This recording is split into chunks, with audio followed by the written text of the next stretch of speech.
interesting. 5, 4, 3, 2, 1, 0. All engine running. Liftoff. We have a liftoff.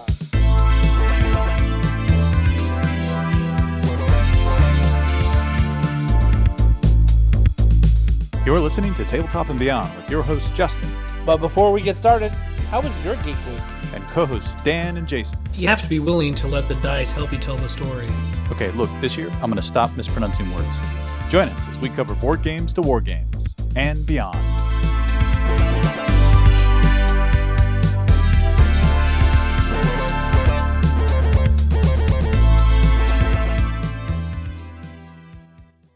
Welcome back to Tabletop and Beyond. I'm your host, Justin. Dan and Jason are with me tonight. Welcome, boys. Hey. Good evening. So, again, I go back to my last episode. A couple of weeks ago, I read that if you want a good podcast, one thing you should do is state an interesting fact about yourselves. I'm going to state one about Dan tonight. Dan is, in fact, the 2013 Poker champion. Well, yes, and I got that title through cheating, corruption, and bribery. So, thanks for bringing that up. You're welcome. Sandiski misses you, Dan. Yeah. An interesting topic about yourself. I thought you did this last time when I wasn't on the show, and I'm like, great, I want to hear interesting things about everybody else. And you're like, well, moving right along. Yeah, you didn't give anybody else a chance. Well, you know, I mean, It's okay. we had a show to do. There's only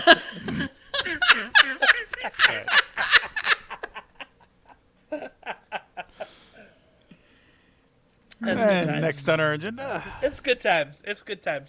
We got a good show tonight. It's our Thanksgiving show. So what would we be doing for our Thanksgiving show if we weren't talking about what we're thankful for in gaming? And this year in gaming in particular, because I think it's been a pretty good year for all of us in terms of gaming stuff. 100%. I know it's been a better year for me personally than the last couple of years. So it's been good. I think we'll have a lot of really awesome things to talk about. But as always, let's get into our Geek Week. Jason, let's start with you. Jason. Yeah, Jason. So I will say I've two things. One, I've been printing some Star Wars dice for a friend that wants to cast their own dice. Oh. I guess, Dan, you could maybe shed some light. Isn't there some issue with buying Star Wars dice right now? Yes, it largely has to do with how horrible Edge Studios is when they move the Star Wars RPG from FFG, that's good at printing things, to Edge Studios, which cannot deliver a product to save their damn lives, and they have a product that requires custom dice, ... So Yeah. you better download the app or cast your own or buy them at an inflated price on the internet. Yeah. So Yeah, so don't I get mean, me I use started. the app. But, Can I just actually jump in here real quick and say something? yeah, sure. I'll just jump in on your time, too. Oh, but Jason, I don't know if you know this, but our good friend Steve at Baron of Dice has a Republic military dice set, a Rebellion dice set, an Imperial dice set, a Confederacy dice set, and Shadow Group dice set that are Star Wars affiliate, not Star Wars affiliated. They're not Star Wars affiliated. That's not for the RPG, though. Slight correction. They are for Legion. That is true. Yeah. Yes, they're for Legion. But if you want the same style of dice that wouldn't work for your RPG, but you still have them, go find them on baronofdice.com because he's got them there. You can get a set of... how much are the Star Wars dice? Like, if you were to get Legion ones, Dan? They're about $11. $11 for how many? 11 or $12 for... There's... I wish I could say off the top of my head. There's a bunch of D8s and a bunch of D6s, so probably 6 of each. Yeah. That's a guess. I'm not looking at the internet. I'm not using crib notes. That's just off the top of my head. I know this because I just bought some. I guess I didn't wait long enough. I would have bought them at Baron of Dice, but I didn't. And I still might. I don't know. Yeah. So he's got some good dice set. Looks like about 25 dice for about $35, which these are custom polyhedral dice, and I think you'll have way more than you'll need, which is awesome because Yeah, they're nice you can resin never dice. you can never have too much dice, especially for a war game. Yeah, Mm-hmm. and they're much nicer than the ones that you can get off the shelf. You know what I like about these ones is they actually say stuff on it like crit and surge and things like that.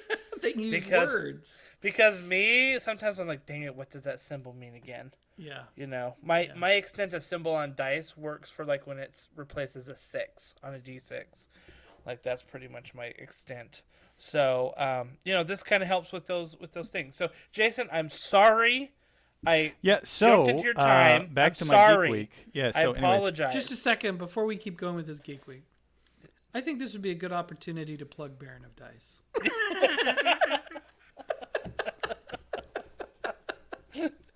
Jason's like, why did I come on this dumb podcast? I'm sorry. I'm just kidding. no, that's fine. That's Continue, Jason. We'll allow it. Yes. That's okay. Good. Yeah. So I'm trying to bring the steam back into me right now. Oh, so sad. No, that's okay. You're So printing printing Star dice. Wars dice for a friend, the RPG dice. I'm printing them on the resin printer, and he's going to then cast them to make his own dice at the quality that he wants. So that'll be good, And I'll say this: printing dice on a printer is cool, but it's not the final dice you want to use. And I think if you get on most YouTube dice making channels, that's their recommendation too. You gin up the dice in your Blender or Studio or whatever you want, print it on your resin printer, and then you make a cast. You sand it down, get it all nice and clean. Then you make a cast of that in a mold, and then you use a really nice kind of hard resin inside that mold to bang them out. So that's what he's going to do. How do you do the top side? Is it two molds that you put on top of each other? How does that work? So, on the 3D resin printer, you stand it up on supports on the point. On the I'm talking edge, about when you cast it. When you cast it, it's a full. You can do the full round it with a breathing hole in it. Oh, breathe hole. Yeah, and then you just sand the breathing hole off when you're finishing the dice with some really. There's special type of sanding paper that they use to get down to a really nice finish. So it's a custom, as in like it's a hand. That's when you see like the hand cast and handmade dice. These aren't like dice that are then like made in batch printing and then like tumbled in a rock chamber to get the final pick on them. And do they split 50-50 and open up through the hole? Yeah. So it's think of it this way. If you think of like a little like a plastic Dixie cup that you would fill with kind of the mold, and then the mold hardens with the dice in there, and then you take it out of the cup, and then you will slowly slice it down the edge to be able to kind of pry it open to peel the dice out. And then when you're ready to cast again, you just close it back together and put a rubber band around it to hold it tight. Nice. And then you pour your resin into the little breathing hole when it sets, which usually takes maybe anywhere from 10 minutes to an hour, depending on the type of resin you have. You just take the rubber band off, pull the dice out, and then cut and sand down on the little edge to get a nice sharp edge again. That's one way that people do it. I think there are probably a couple different ways people do it. And you don't have to worry about drilling holes because that's in the mold already, right? Yep, it's in the mold. This is fascinating to me because I do have one dice printed by Fantasy Flight Games where I could tell that they didn't pour enough resin in the breathe hole, and it has a little air bubble on a corner. It's like a D8, and it has a little area that the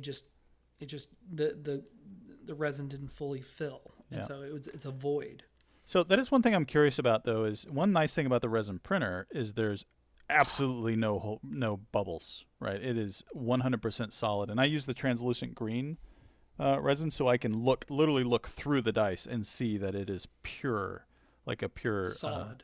Solid. I'm curious if I sprayed it with like an enamel coating, if I could use it to some level of degree. The problem is that the resin that you print off the resin printers, you can cure them. If you cure them too much, they get brittle.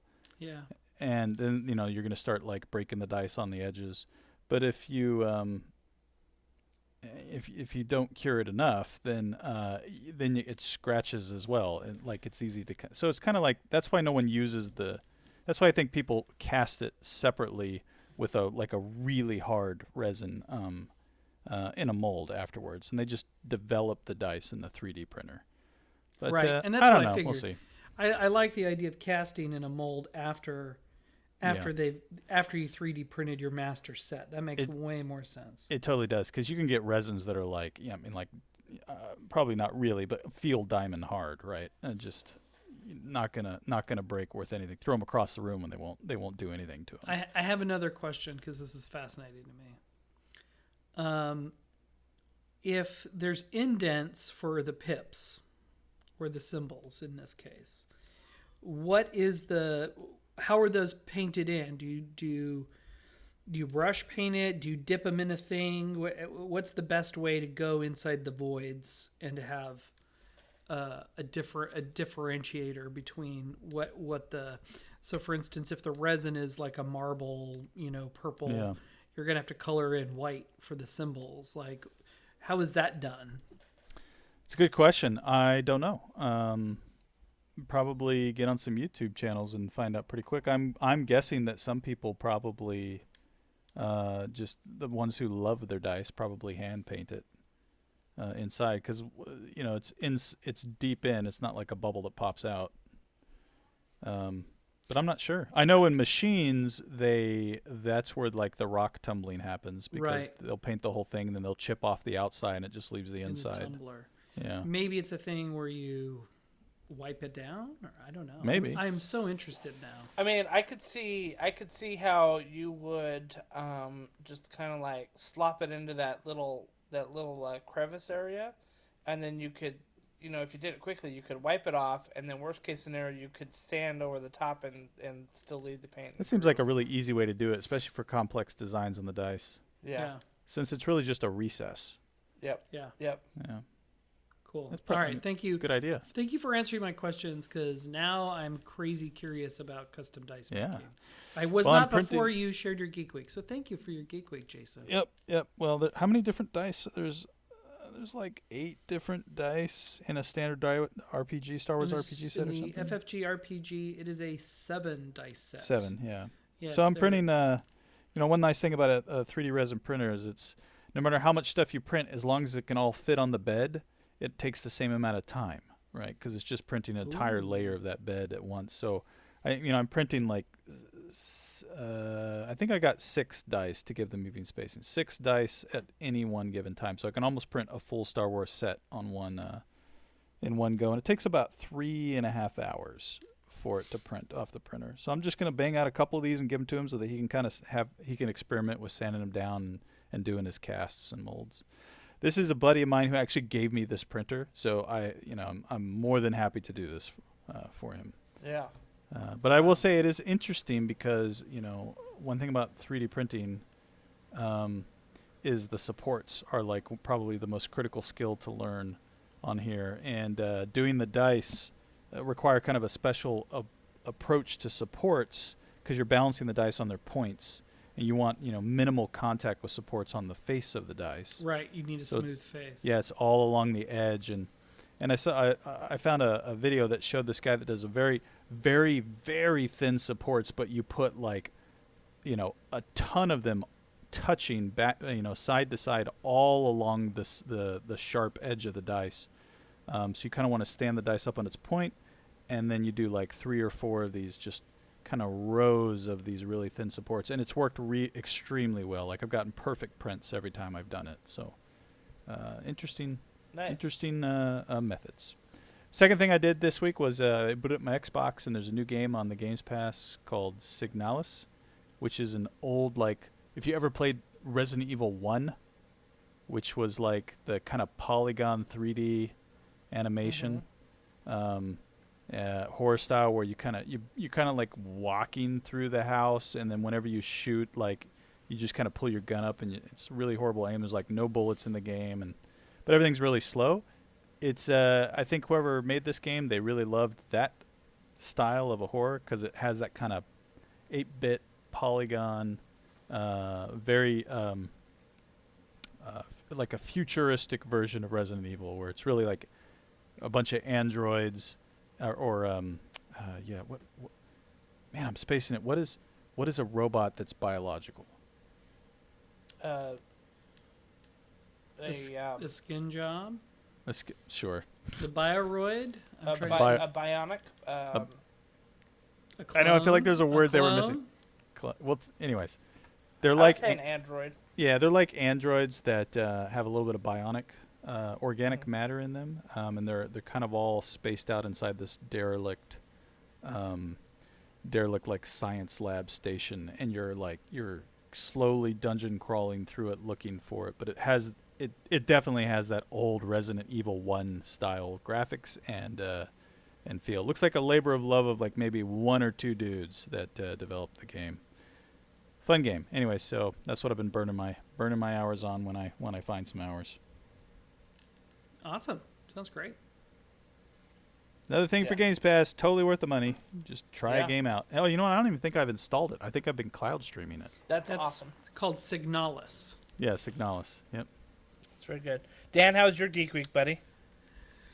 Pretty geeky. Obviously, I've been in and out of the show. Sorry, folks, because, real life comes first, as always. And I did manage to squeeze in one of our Star Wars West Marches nights. I think the buddy that you're doing dice for was our GM. We had a great time.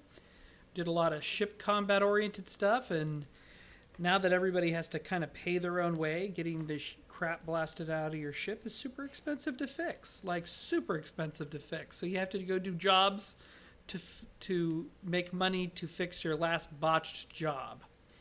So it was pretty cool.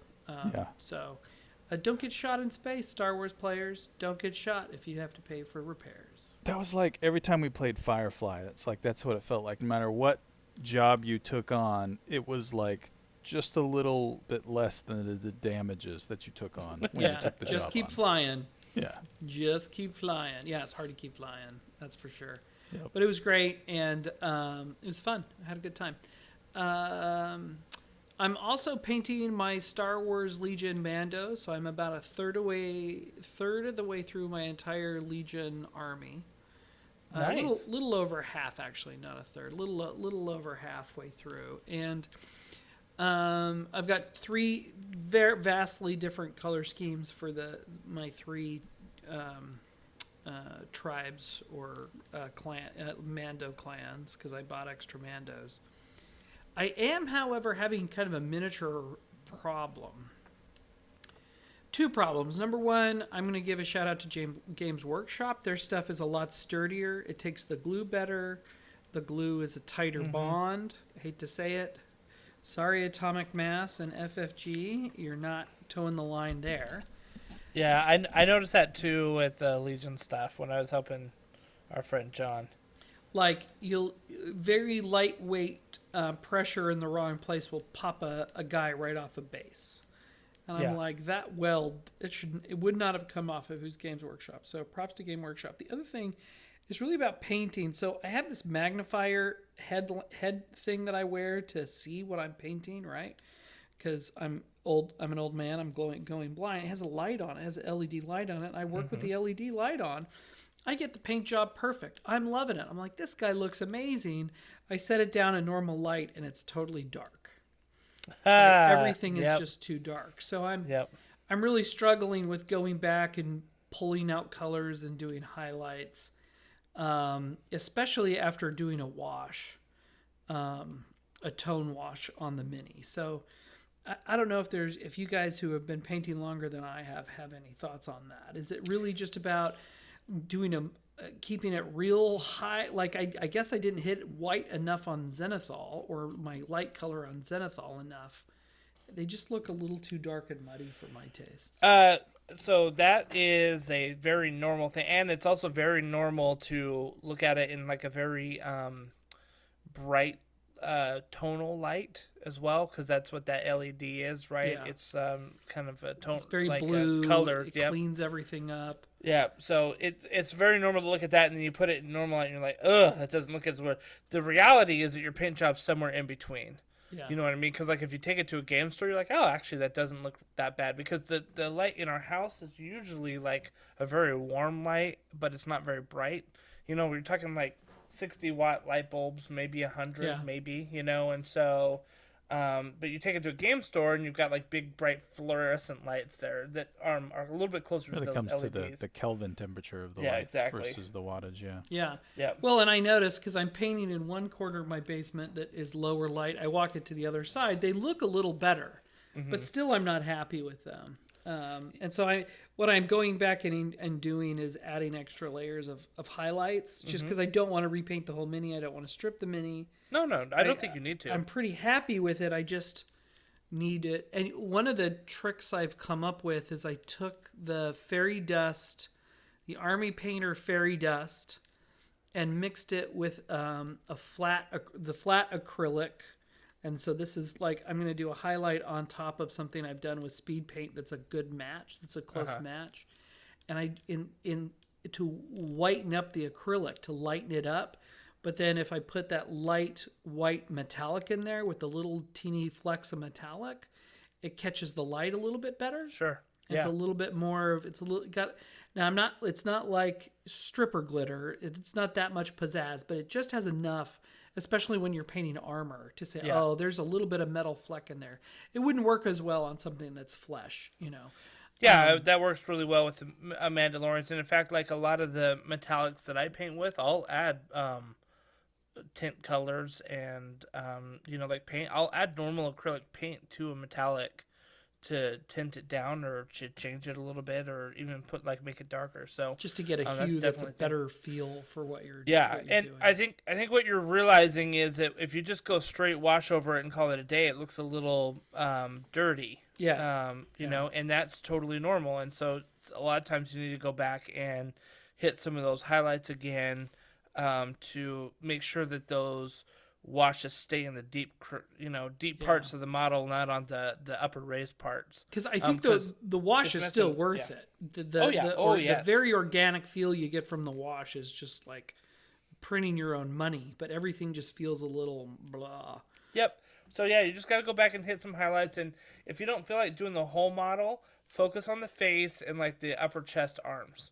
You're right. And like that will pay like 90% because people, that's where they look at generally first, right? So, it's funny because somebody did a thing with me where they painted like this model up, and I was like, dude, that looks amazing. And they're like, look at the boots. Didn't even paint the boots. It was still gray plastic. I didn't even notice. Yeah, you know what I mean? Because because you look at it and you're like, wow. And so they're like, yeah, just focus on like, the parts that people are going to look at if you're pressed for time or, you just are trying to make it through an army or something like that. Yeah. I can't say I'm pressed for time. I'm kind of doing this job slower. I'm not like trying to burn through 100 minis just for the pure joy of burning through 100 minis because I really want to like these guys.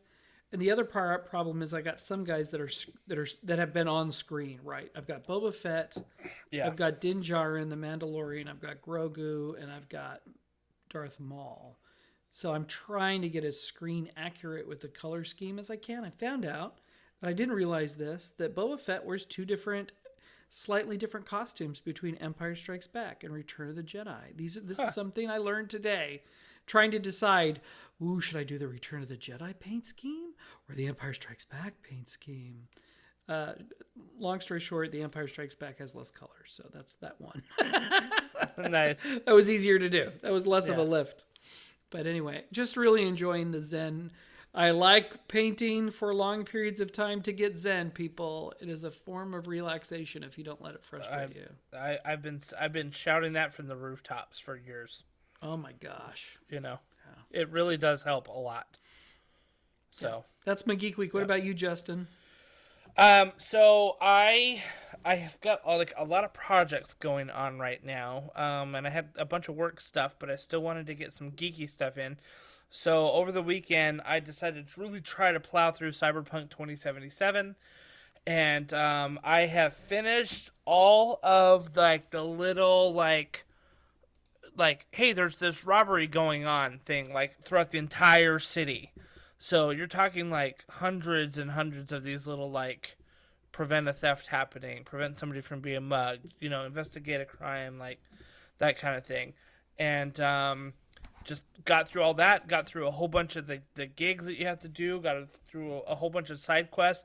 I'm getting down to now where it's just like, just got to push through the main story, and I will be done with this game. And I got to be honest, I'm not loving this game. I don't know. Like, it's fun, but it's a worse version of Grand Theft Auto, and I'm not a Grand Theft Auto guy, in my opinion. Like, it's... So why are you playing it if it's not fun?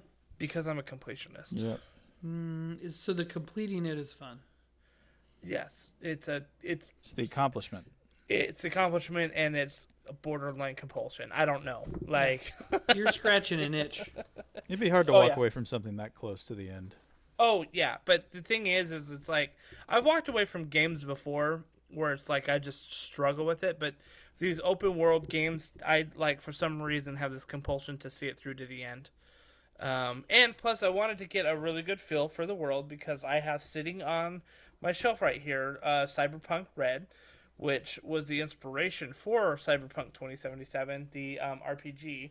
So now that I read through the manual, like, I know who the Tiger Claws are. I know who the Sixth Street Gang is. I know, you know what I mean? Like, I know who these different people are. I know what a fixer is. I know, like, all this stuff. So as I read through that, it'll give me good context, and I can give a pretty good evaluation of, like, what that RPG is all about. Yeah, I agree. I think cross-pollinating your IP knowledge really helps, especially when you're trying to build, color and life into an RPG. Yeah. So your game will benefit from you slogging through a horrible game that you're not enjoying. Yeah. So that's the plan. Research. Yeah, exactly. This is just all research. The other thing is that I got some good Warcry games in this last 2 weeks. Jason and I played a game at his place, and then we got to play at our local game store yesterday with one of his buddies as well, and got to try out some things. Jason, I don't know if you saw our Discord chat. I made a bit of a mistake on that super awesome ability. Yeah. It makes it feel a little better. Was that the one that you A talked little about better. on the show last week? No. With Dan? No. Okay. No, Different 'cause ability. This was a different faction I played with yesterday. So I don't feel as bad feeling like that was way OP. it was Give it- it was like super OP. I was like, since this we were is doing it wrong. amazing. Yeah. I was looking for a double. So what happened is this: if I had a double that were sixes, I could play this dice, and I would roll the number of dice according to the six. So I'd roll 6 dice. Every 3 up, I got 1 point of damage. So I think I rolled a 3 up and I rolled 5 out of 6, right? So I did like 5 points of damage to you, Jason. And then at the end of the description, it says, after you've rolled all the dice, allocate D3 points of damage to this fighter. And the way that I read it is the fighter that you had just attacked. But it really meant the fighter that had just used the ability. So I was doing an extra D3 points of damage to Jason's fighter, and I almost killed one dude right out, straight up. And he's like, "That is amazing." I'm like, "I know, right?" But it turns out my guy should have been eating that D3 points of damage, which would have changed the equation a little bit. But I still think it's a pretty good ability to knock out like dudes that have like 3 or 4 wounds left. It's a good way to use a double to finish if you can't kill somebody with your swings. Yeah. So I think it's a great ability regardless. Like it's that last stitch, throw a couple pebbles to finish the guy off. Yeah. Super useful because how many times you get up and you're just like, oh, he's got 1 left, or oh, he's got 2 left. Well, I got a double. You always got a double. And the ability to free up a fighter that needs to move and be somewhere else is huge. Yeah, Huge. I mean that's the thing about Warcry, right? Learning to be really good at Warcry is learning to balance those abilities and freeing yourself up to free activations. Anyways, this isn't the Warcry podcast, but when I saw your Discord, I was like, that makes a lot more sense. It's so Cheating funny 'cause is part of the podcast. Yeah, right. So I was like, well, he is the host of the show, so he must have it right. Well, now we learned not to make assumptions, right, Yes. ladies and gentlemen?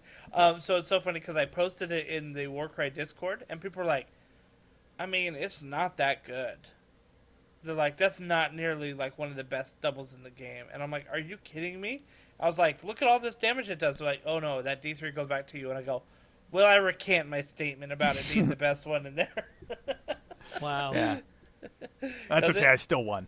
It's true. Like it's yeah, like I said, it's a good ability. It's not a great ability. Yeah, no. You know, so. I mean, I went to bed that night thinking I'm gonna ally that guy in every list, but then now I'm like, oh, I guess now I got to think about it a little more. Yeah, think about it. He still hits pretty hard. But anyway, again, Well, that's the whole point of the game designer is to not have an auto-include piece in the game. Yes, Right. agreed. right. Yeah. Which is why we got to really figure monsters out, because Yeah. that some of them are Chimera's, auto- we got to figure that Yeah. out. But anyways, Yeah. yep. But yeah, so anyway, it like got some gaming time in, both video game and board gaming, and I guess like war gaming, and I got some painting done too, so that's always nice. But yeah, anyway, that was my Geek Week. Good stuff. Which with the end of the Geek Week, of course, that brings us to the news. I'm hitting play, I promise. Welcome to Tabletop and Beyond News. Sorry, the volume again. Fade out, fade out, fade out, fade out, fade What out. is it about music that has that newscast sound to it? So like, you know, it's It has something to you can tell when you hear it. Totally overblown. It's kind of like the movie. It's the apex movie moment in like an action film, and the news people were like, "That's what we need to get people worried about black mold." That's right. What I'm about to tell you, gentlemen and ladies, is the most important thing you have heard today in the last 5 minutes. Right. We still do not know who has won the Senate in Georgia. Oh, Yeah. okay. Thanks. There's a box of puppies on the 24th and 7th. Right. Don't everybody run. Yeah. All right.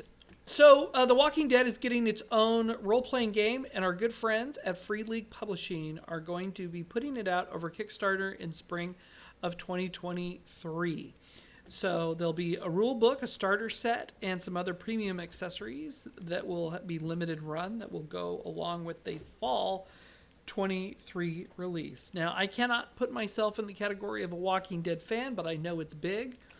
And I'm glad to see that AMC of all, and it says AMC on the artwork. They are not running away from the IP. They're like, yeah, this is American Movie Classics now has its own RPG affiliate, which is pretty cool if you ask me. So I do have a soft spot for the Walking Dead universe because that's the only set I forced myself on.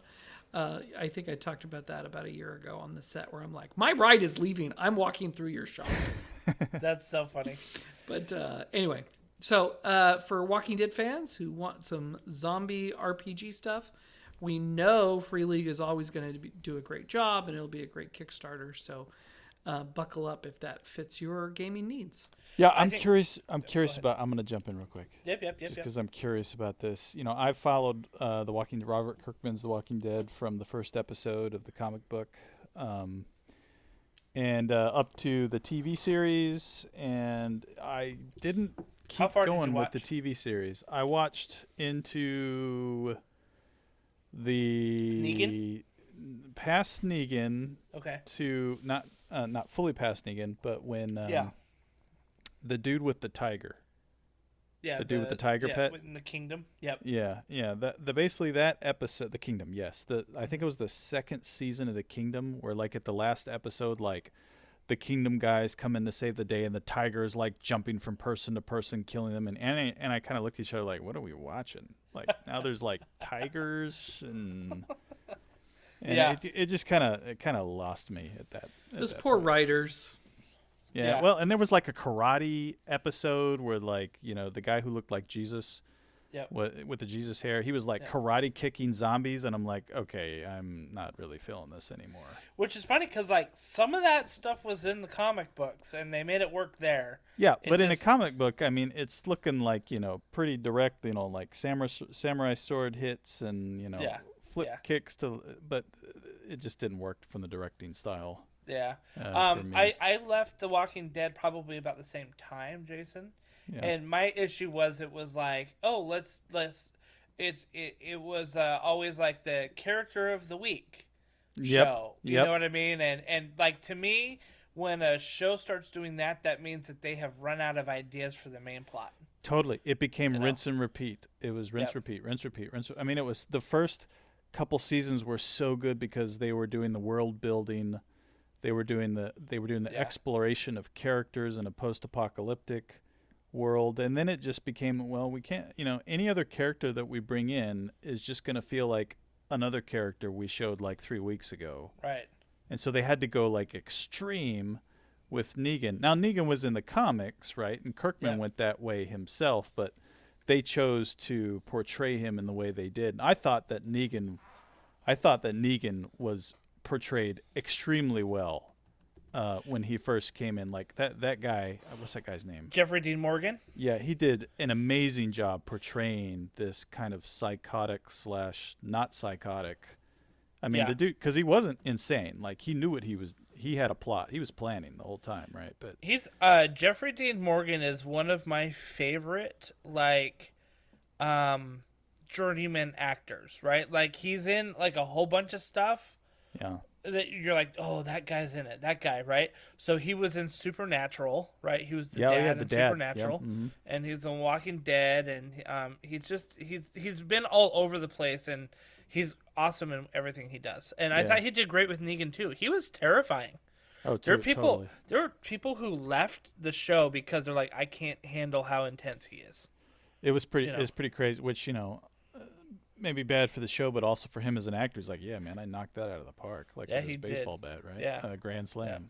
Little pun there. But anyway, so I'm excited for we're digressing. I'm excited for the RPG, but I'm also, like I've said a lot, and this is probably just me, I'm cautious because, like we talked about with the show, like what can you do with a post-apocalyptic RPG that hasn't been done to date? It's tough. Yeah, it's going to be tough. So I'll be curious to see like what are the overarching like story arcs, like what kind of world building are they going to do that's going to make it feel unique, that kind of stuff. So my thought on this is that the people who are going to be interested in this RPG are vested in the Walking Dead like IP, right? Like in that world. And the world that is that zombie apocalypse world is that the humans are the real monsters and the zombies are just the backdrop. Mm-hmm. So I think any story, any kind of campaign that you're going to be running in there, you're going to be going up against other communities, because that's kind of how like the later stages of The Walking Dead were, is that there were these communities that were sort of interacting with each other. Some were friendly, some were hostile.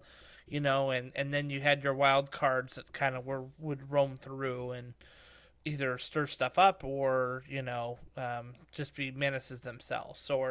So I think that that's where it's got to go. What I do look forward to though is seeing how the Year Zero engine is going to work with The Walking Dead, because we saw in the Alien RPG how well it worked with the stress mechanic. I could totally see something similar. A stress mechanic like with hordes of zombies barreling down on you, right? Like very good. Yeah, so there's a mechanic that we never hit when we played our RPG session with Aliens, which is when you actually get infected, and I think that that infected mechanic will transition very well. Yeah. Into this. You have to do like I don't remember what they're called. I'm going to mix systems up, but it's kind of like a vitality roll. It's not vitality; it's something else, but. You have to do rolls and you a certain number of negative dice are added based off of the challenge of the roll. Anyways, I think that the same concept will play very well with the spread of the virus, or if you get bit, or that kind of stuff. Because you can't just, the problem with those kind of games, when you transition any kind of a zombie game or a zombie movie or TV show or comic to a video game, you can't just be dead when you get bit. Right. Like every zombie game you play, like you get attacked or clawed or something. It's never the end, right? You've always got a health meter or something you can build back up.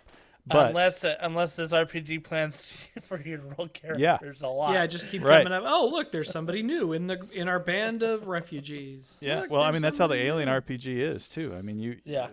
you guys got lucky the way you did it, but you could have gotten infected like just with a single good successful hit from the alien on you, and that would kind of really been game over for your character. Maybe not immediately then, but a couple shifts later in time, and that would have been it for you. I mean, so what you're saying is when I jammed my pistol in the alien's mouth and prevented myself from, being bit, that was the right call.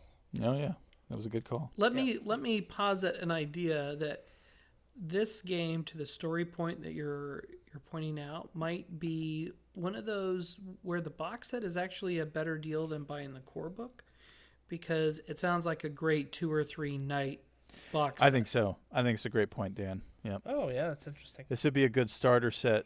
Check it out, and maybe have a 1 to 2 night event, and then see if you want to make anything long from it.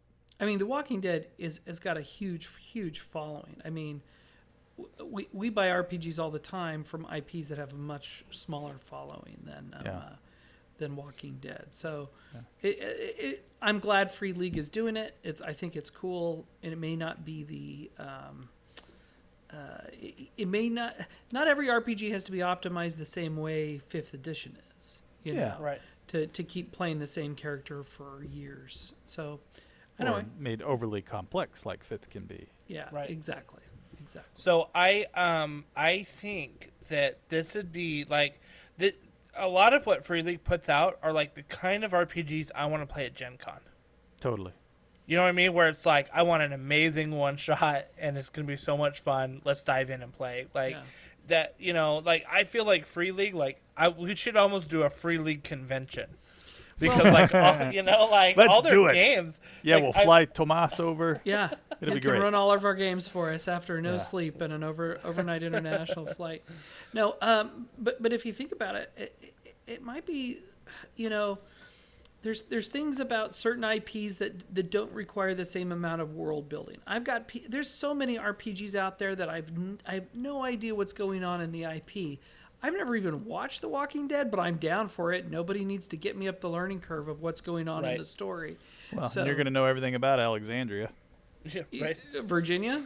Yeah, Oh, it's see, Alexandria, Virginia. There you go. I know right Although exactly where we're going. Hilariously, Alexandria, Virginia in the show was very, very rural. Oh yeah. I'm Rural. like, It looked like maybe 200 years had gone by. 200 years. yeah, and I'm sitting here going like that looks like, I don't know, somewhere in Kings County, Virginia. Like so Good times. rural that you're just like, this is not Alexandria. funny. Clearly they're filming in Atlanta, right? But I'm just like, has anybody ever been to Alexandria? Anyway. Oh, yeah. And So- when the learning curve is low, it's easier to bring more people into the hobby. So Yep. I'm sure you could get a whole bunch of Walking Dead fans together and say, "Hey, have you guys done an RPG?" "No, I'd never do that. I'd never do D&D." "Oh, you wouldn't? Well, would you try this?" And Yeah. you may get some takers. So I want to just make one last quick point, Dan. You mentioned early that AMC was fully on board.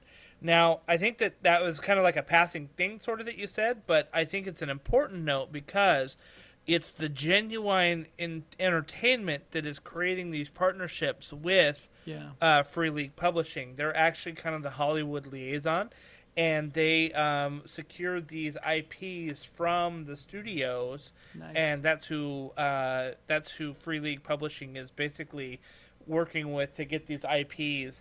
And so they have a really good partnership. They've come out with a lot of really great IPs that they've been putting out. And again, the products that they put out are so quality. I cannot wait to see the artwork in there. Yeah, So. nobody has gone after IPs like Free League since FFG went nuts getting IPs 15 years ago.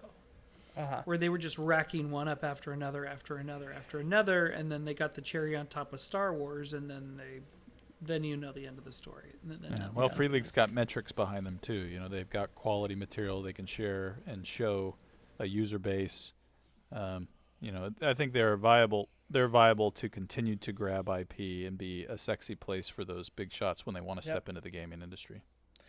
Yep, and look, they've got that partnership that's just the pipeline, and I think that's great for them. Yeah. It's great.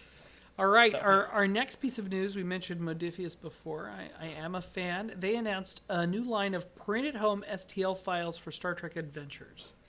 So you're going to use your own 3D printer, and you can get an original series landing party. You got male and female models for Andorians, Denobulans, the Doctor from Star Trek Enterprise, humans, Tellarites, the Pig Guys, and Vulcans, of course, in that original series era uniforms. And there's also next generation. There's a next generation Klingon warband, and I really do like the models for the Klingon warband. They're very cool.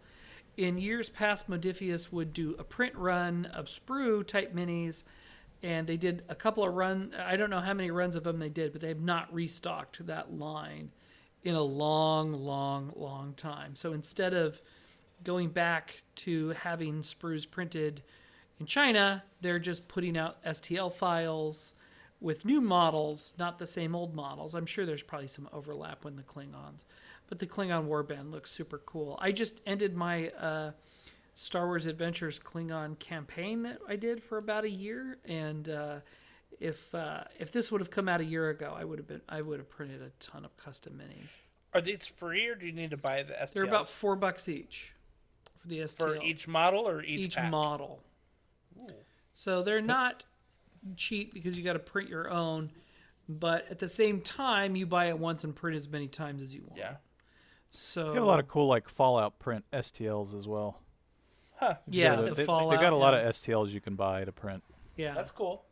So I mean, they've got to turn a profit here, and so.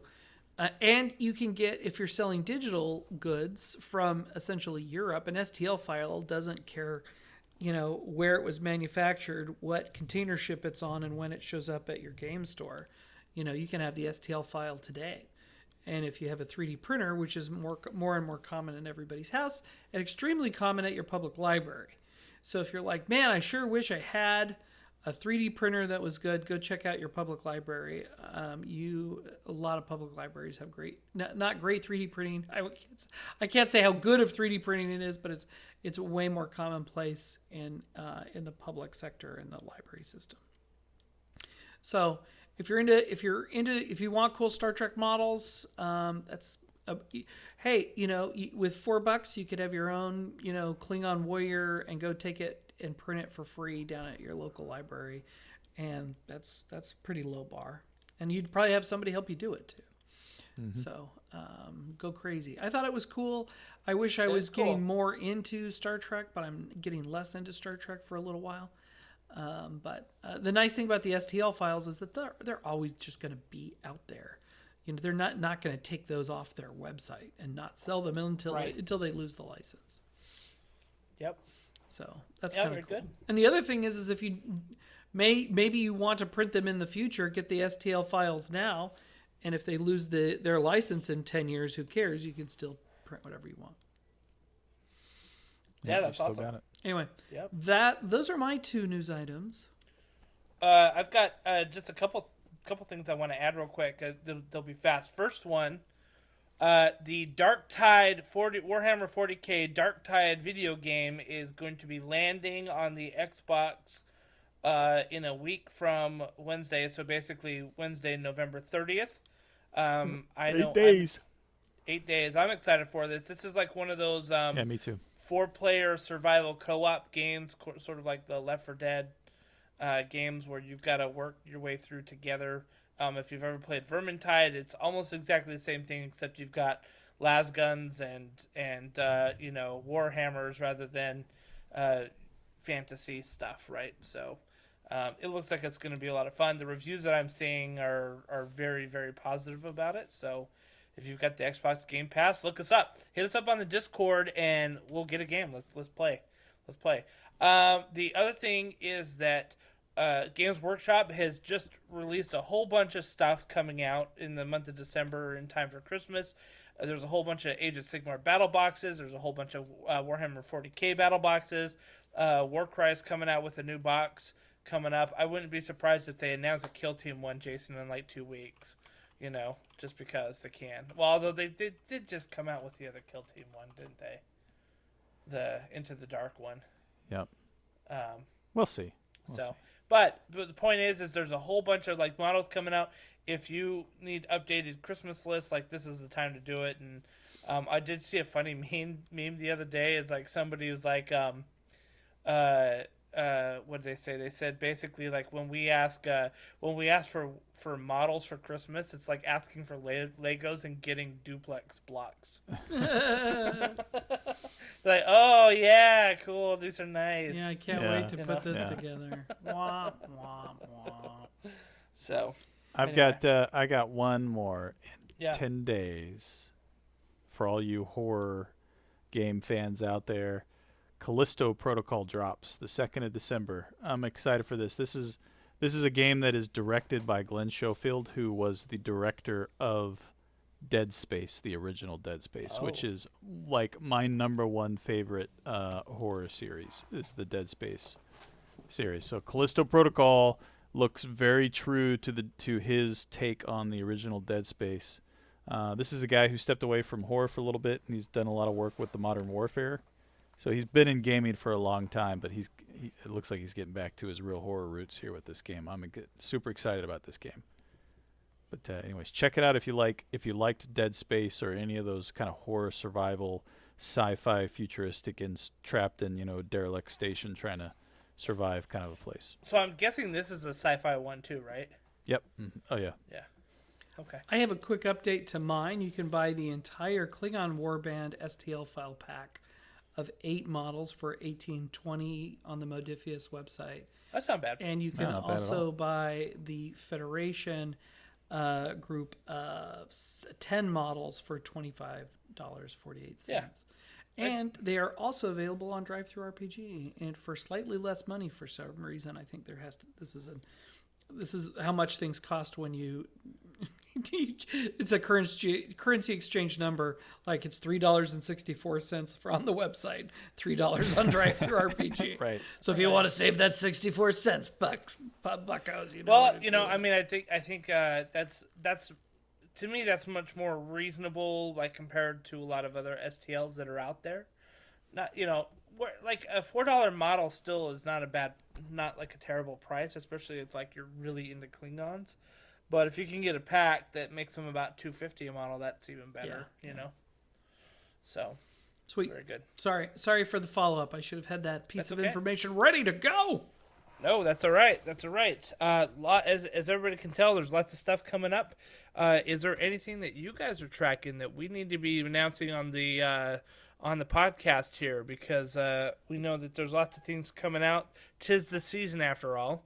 And speaking of season, we are recording this literally days before Thanksgiving, and hopefully we'll have this out for your ears before Thanksgiving so that if you do find yourself in some sticky family situations, you can go off by yourself and listen to our sweet, sweet voices console you with the thought of games and what we're thankful for this year. So, Jason, why don't you lead us off with what were you thankful for this year in gaming? I'll give you one of them, Gen Con. I was grateful for getting away with a bunch of guys, bunch of friends, and going to a gaming convention again. This is the first time in a few years that we had gotten back together. We got a VR Verbo or whatever it's called, Airbnb style house, and just off the beaten path, and had a fun four solid days of gaming and meeting new people and just hanging out and having a blast. And it was great to head up a convention. It's been the first away from home convention I'd been to since the pandemic had hit us. So I was grateful for that. Yeah, it was good times. The house that we stayed at was nice. It was very nice. Even house. better when we had personal scooters left at the house for us, right there. Yeah, well chosen, Dan. Well, there's always a bit of risk involved in those verbos. You don't really, you think it's going to be great. You can't, you never know. There's always some surprises of something you weren't expecting, but it was a good way to do Gen Con. I don't know if it's a great replacement for hotels completely, but it's a solid option. I will say that the shower was the size of like a telephone booth, Yeah. and that was a little tough sometimes. Yeah. Well, there was a know. bigger shower downstairs if you went downstairs. I don't know if it was that much bigger. Oh, that's true. You're right. There were some choices made on that house that were Yeah, very head scratchy choices. Yeah. that's okay. That's all right. All right. They're getting their money out of it. Yeah. Oh, we did okay financially too. That was not an expensive place Yeah. to stay. Um, Yeah. What about you, Dan? What is the first thing you're thankful for? I think I'm really grateful. I think we are kind of super spoiled in our circle of having multiple active gaming groups to kind of poke our heads in and out of. I know other people in my demographic who don't have active gaming groups where they live, and they go, "Oh well, I can't do an RPG. I don't have 3 other friends that want to do it."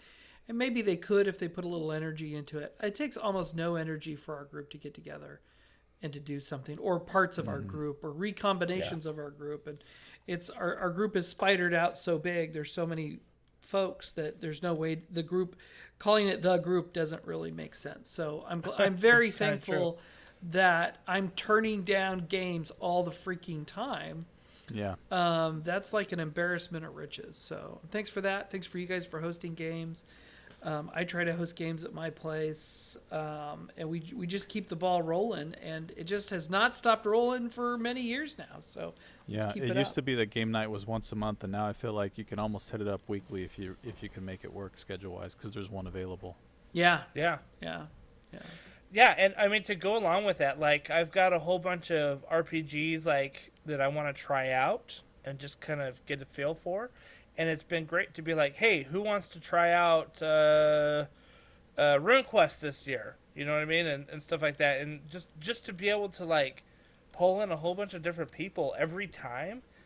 It's not like it's the same group of people that's playing these RPGs with us every time. We got a different group, it seems like, every single time that we're trying these things out, and you know it's a real testament to kind of fostering it, like finding those people that that like games and inviting them along. Come along, buddy, come along. And like I think I don't know that we've talked about our buddy Adam here on the podcast, but the funny story about how he joined our gaming group is he saw a Facebook post that my wife put for my birthday that was of GuildCon. Like, it had a picture of GuildCon in there of me playing Star Wars Legion. And he commented on my wife's Facebook post for my birthday saying, like, dude, are you playing Star Wars Legion? You know? And I said, I am. And we had to, like, try to, like, figure out how we knew each other. And it turns out our daughters swam together. and our wives were friends because they were in the same, like, swim moms group. So Yeah. he was friends. He was obviously friends with his wife. I'm friends with my wife, but because it was friends of friends, like he could see my wife's post and comment on it, and now he's playing with us regularly. Yeah. You know, and he actually ran his first RPG ever in his life the other night. I think Dan, you helped prep him for, right? I did. I couldn't make the game. I wanted to be there, but family stuff, you know. Yeah, but I mean, like, how amazing is that, right? Like, here's a guy that's like commented on my Facebook post randomly, and here he is running an RPG like less than a year later. Yeah, in our gaming group. and we have to realize that there's a lot of people listening to the show right now. Their gaming group, they could be middle-aged or in their 30s. Their gaming group is still their same gaming group from high school. And Yeah. that's cool too, but I think we really do have an embarrassment of riches, so I'm super thankful for being overly blessed with gamers, that I'm turning away games and trying to decide what games to get into. And it's like, well, so-and-so plays that game. If I bought that one, I could play with so-and-so, and I've got like lots to choose from. Yeah, good stuff. What about you, Justin? So I'm going to go the same vein as you, Jason. Conventions. I am super grateful that the Nova Open is back. It had been shut down for 2 years, and the last time I went to it was in 2019, which is the last time that they had it until this year. So it was closed in 2020, 2021. So it was open in 2022. And I had a lot of fun. I played in the Age of Sigmar tournament and realized that I was out of tournament shape, like meaning that 5 games really took its toll on me. Which is funny because, Jason, when we were playing Age of Sigmar heavily before, and we were playing, the RTTs like monthly, and like some of the other 5-game tournaments. Going to like the LVO, like made it through those 5 games like no problem, But this time I was just like so mentally exhausted by the end of it, and it's just really funny how you have to kind of build up your tournament stamina. You got that stamina. Yep. Yeah. So, but I'm glad it's back, and the Nova Open helped fulfill one of our goals that we had set out to do early in the year, which I think that we'll talk about at the end of December, maybe early January, which was host an event. And when we said host an event in January, there's no way on planet Earth that I thought that we would be hosting the Nova Open Warcry tournament. That's pretty sweet. I mean, you can make the future real. I mean, you can define your own destiny, at least in gaming. I don't know about the rest of life, but gaming.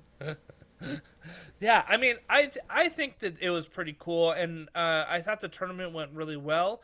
We've made a lot of really great connections, and as we look forward to what the next year brings, and I can't wait to talk about this in January, but I think that there's bigger, better things that like we can do with hosting some of these events in Warcry, and really kind of just stake a claim on like being a part of the active community there. So I'm really, really excited about that, and I think that the Nova Open was a great stepping stone for what could be in the future too. So yeah, great.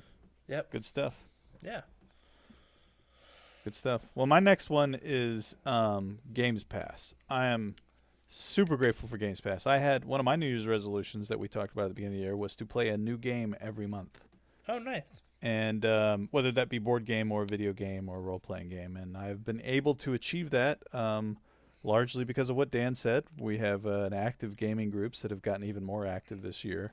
But also because of the Games Pass. It's very easy for me to sit down, and with the advent of the cloud gaming accessibility, I don't even have to wait for games to install. I can look at something. If it looks interesting, I can be playing it in 2 minutes or less. Yeah. So very grateful for that. It's like we've talked about it so many times. I think it's well worth the money. I think the PlayStation equivalents as well. Any kind of a Games Pass on a platform that you play on is a great way to save money if you're an avid gamer by giving yourself the options to try new games without dropping the $60 regularly, because that's the price of most games nowadays, is somewhere on the order of $40 to $60, and a Games Pass is typically on the order of $15. Yep. So you're overall you're going to be saving yourself money, and you're going to be playing more games than you would if you were buying them outright. That said, if there's a game you really love, go for it. But Games Pass is a great way if you just want to get lots of games under your belt.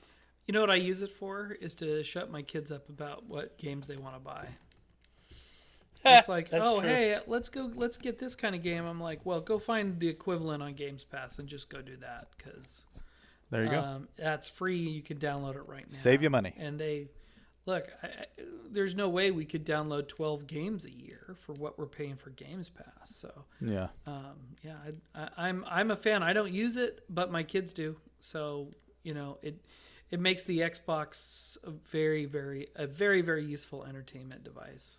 Yeah, and I think with, the cloud technology, the cloud streaming technology and the reduction in latency, and not even really the reduction in latency, because that it really hasn't really changed that much over the recent years. It's really just the optimization of gaming across that level of latency.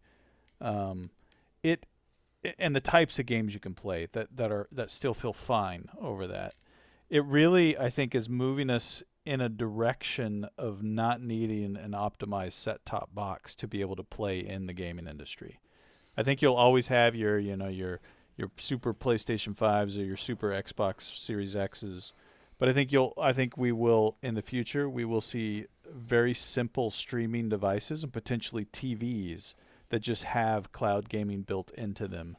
Yeah. That will enable people to join this industry.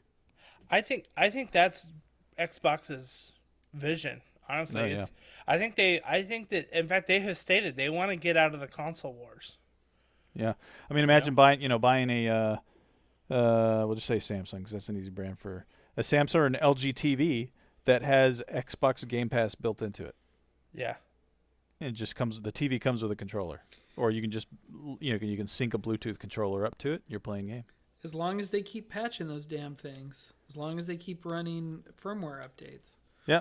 That's my number one. I was an early adopter in smart TVs and smart devices and smart DVD players that were also Netflix boxes.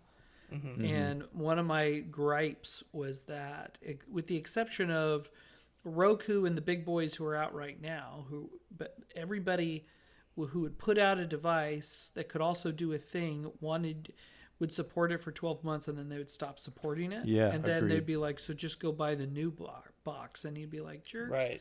And the opposite was like Roku. They'd be like, hey, you're running this super old piece of hardware. We're going to give you a $30 discount to buy a new one, but you can still run the old one. And if it just dies on you, we're sorry. Yeah, I mean, You know- my house is a Roku house. Every TV's got a Roku on it. Yeah. And I was running Roku hardware years after it had fallen off their patch cycle. So they care about the end user experience. The problem is with the Samsungs, you mentioned Samsung, is I can't say the same thing about them and their smart TVs. So I think we need like an architecture that is more reliable than what we've got so far with the streamers being included in smart TVs. Well, I think we're gonna see like the equivalent of Roku's that are like, you know, a $50 all things streaming that will also have the game streaming built into them. Yeah. Yep. We already kind of have. There are a couple Android-based devices out there that do that, but and Chrome, you know, Google with their Stadia that they tried to kind of kick off. But I think we'll see that. I think we'll see Roku's that have game streaming enabled. And knowing that it's you know, all of the heavy lifting on graphics is being done, you know, in the cloud on the server side, and we've got thin client, you know, being the what you need to play on the user side. Yeah.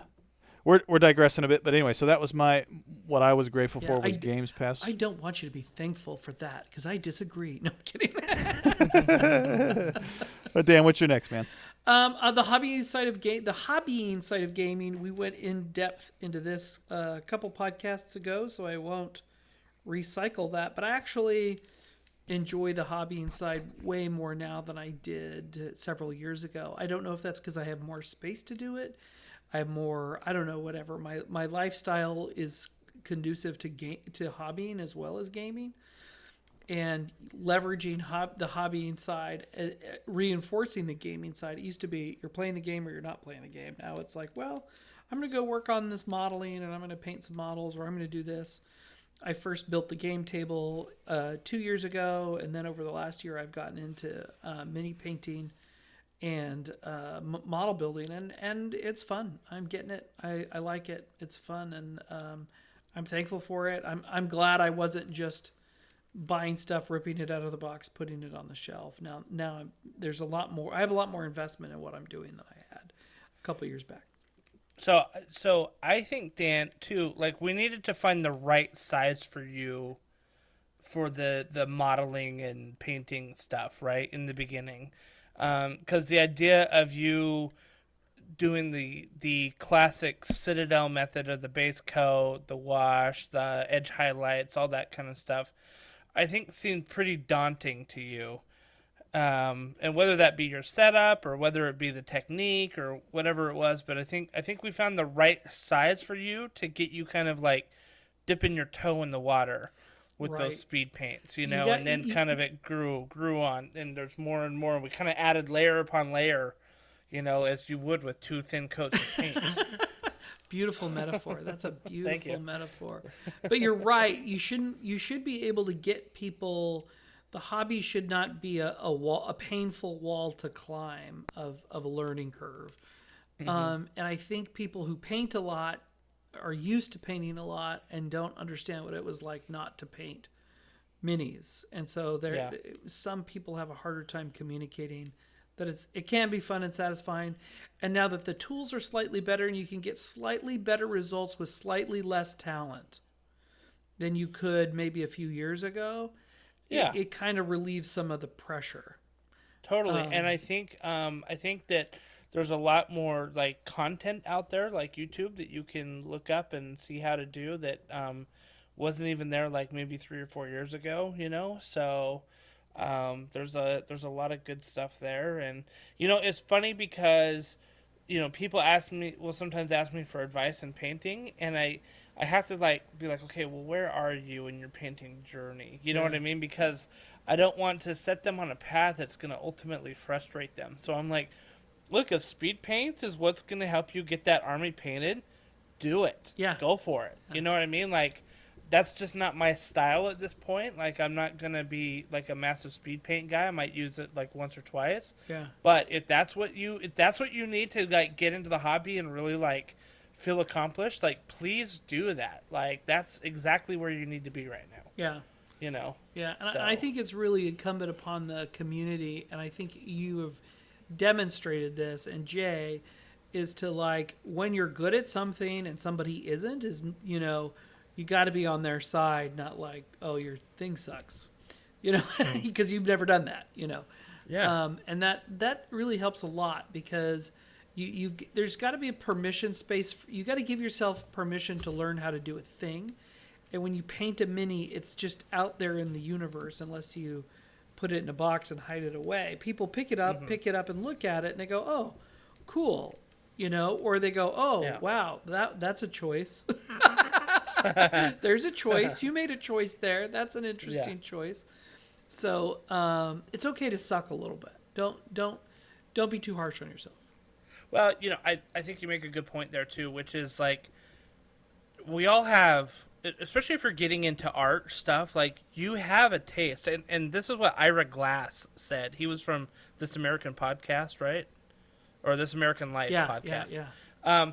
He says that, like, people who are kind of like into the podcasting business or want to kind of do interview journalistic stuff, like, you get into the business because you already have taste for something. Like, you know what looks good and what doesn't look good.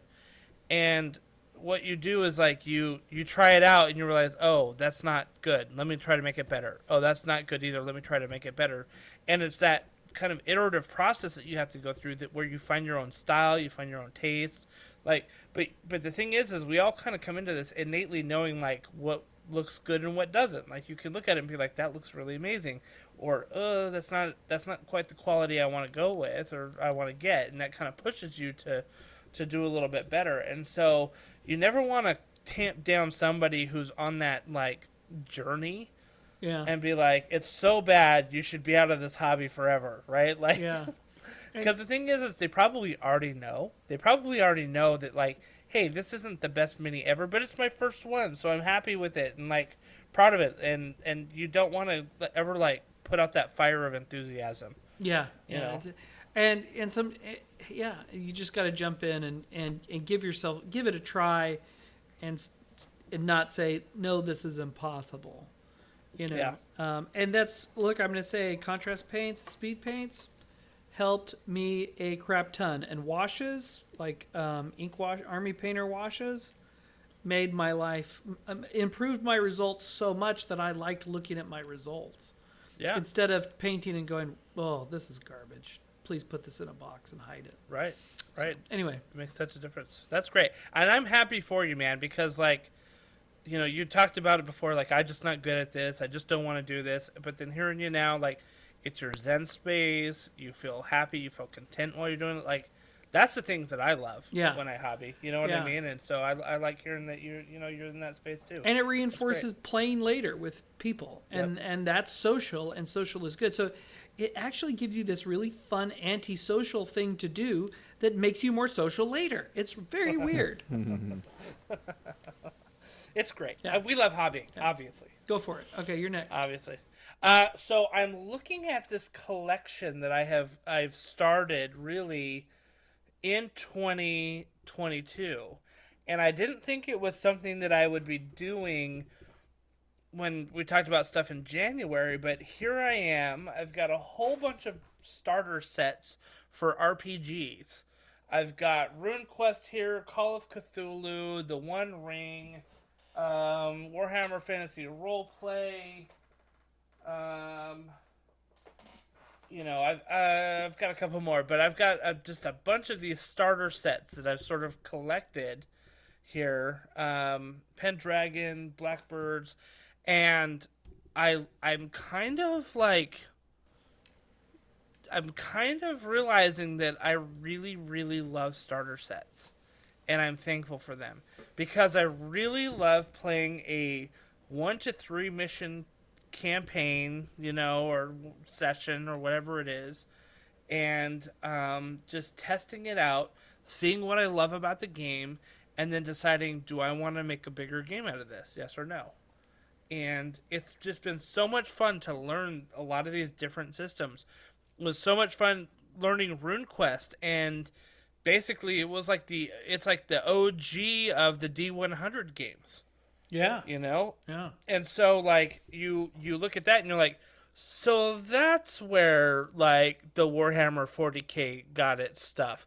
So that's where Cthulhu got its rules from. So that's where, you know what I mean? Yeah. Like all of that. So that's where the Apocalypse system got its start. And then you play some of these other games like the Aliens RPG starter game, and you're like, this is a completely new system, and it's totally fun. And let's try it out and see how we like it. And what I love it is that I'm not married to any of these starter sets in terms of like a long campaign. If I just want to play a couple of the scenarios out of them, we can.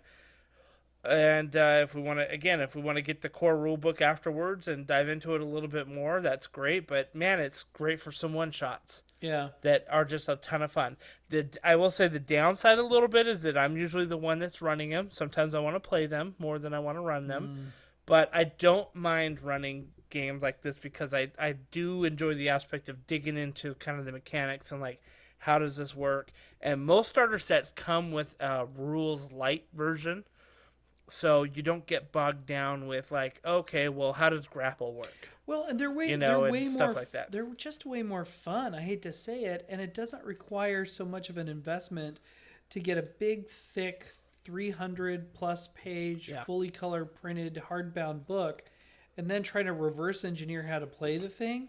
Right. So you can entertain your friends if you've never played it before, and you're the one running the story and a new system. Beginner boxes are where it's at. Yeah, I remember one of the first RPGs I played was the Dungeons and Dragons starter set, which was what was that one? It was the Horde of the Dragon Queen. Yeah. Starter set, and boy, oh boy, was that fun! And then that was at SeanCon, and then we played the Star Wars starter set, the Force and Destiny one. Yeah.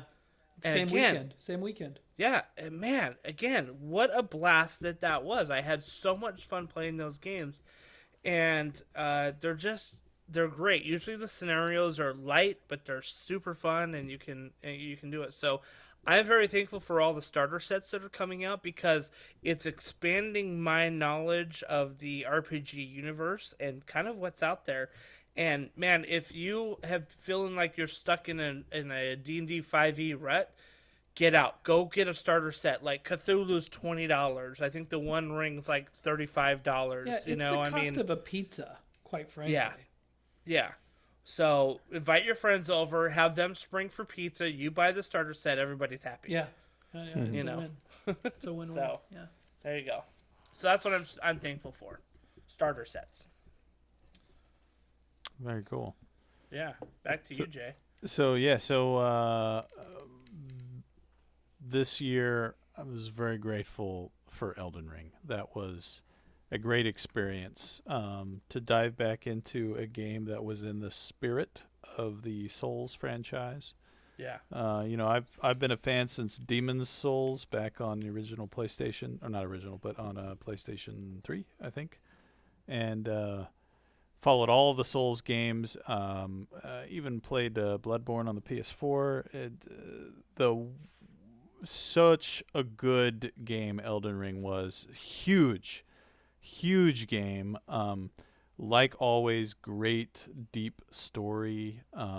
Story that unfolds and unravels as you kind of play the game and you investigate the item descriptions, and just very woven players and characters that all kind of tie together. And great game, perfect for the franchise. Loved it. Played tons of co-op with friends online. Not so much PvP. I'm not a big PvP fan in those kinds of games, but the co-op part I really loved. Just a great addition to this year, I think, and that's one of those where like I argue the Games Pass all the time to save money, but I dropped a full $60 on that game because I was willing to play it, and I'm happy I did. I think I put like 200 some hours into that game, so got my money's worth out of it. So I also got this game, but I did not get into it as much as you did. Yeah, I think we only co-opted like once. I don't think we ever actually co-opted. Yeah, did we never? Yeah, no. It just, our schedules didn't work out. It was happening like during my kids' rugby season and all that stuff. And yeah. So, but the thing is like I played Dark Souls and stuff like that too, and I like them, I really do, but I just I don't think I love them as much as you do. So I know how thankful you are for these ones. Like because I know how passionate you are about these ones. Yep, very passionate about the games. To me, they are very skill based, games, and I really appreciate that kind of stuff. So yeah. I'm grateful for the game. We've talked about it before. I'm not gonna spend time on it here, but Gen Con, Games Pass, and Elden Ring was my main exception this year as the game that I was willing to drop money on. And Callisto Protocol may be my next one, but we'll see. Nice. Very good. Very good. My next one is great publishers. I'm going to give a shout out to Free League. I'm waiting for the Blade Runner Kickstarter to come in the mail. I'm excited about that. Same. Modifius. I have spent a good amount of money on 2 Modifius RPGs this year, and I'm thankful for them. All of the products I bought have been crazy high quality. And I'm going to say Games Workshop. I've dipped my toes into Games Workshop, and I have enjoyed it. And I think I might be spending more money on Games Workshop in the upcoming weeks and months. Nice.